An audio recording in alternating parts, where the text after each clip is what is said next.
11เลยซุ่มอยู่บ้านจะไปซื้อเลขบ่จักวันนี้31บ่จักเลยเนาะ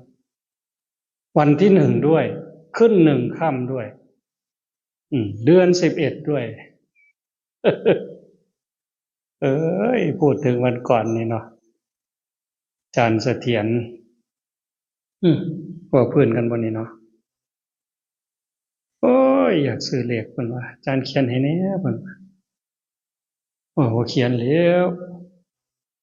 ก็บังคับนี่บังคับให้แพรว่าเอากระดาษมาเอาปากกามา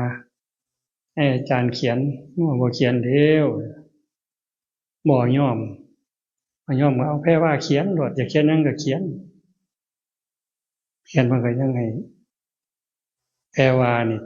จ้องที่พระอาจารย์จ้องพระอาจารย์ก็ดูดพลังพระอาจารย์ไปเขียนสีมือ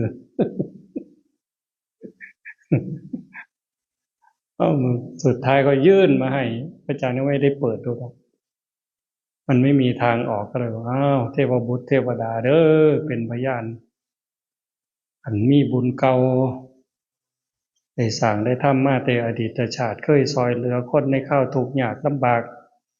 ผลบุญจากกาลทานในอดีตชาติก็มาส่งเด้อคันมันพอสิได้ก็มันสิมีก็เอามาถึงงวดนี้ละคันบ่เคยมีบ่เคยสร้างบุญเป็นกาลทานมาก่อนซอยเหลือคนเดือดร้อนลำบากมากก็บ่ต้องถือดอกแล้วก็งวด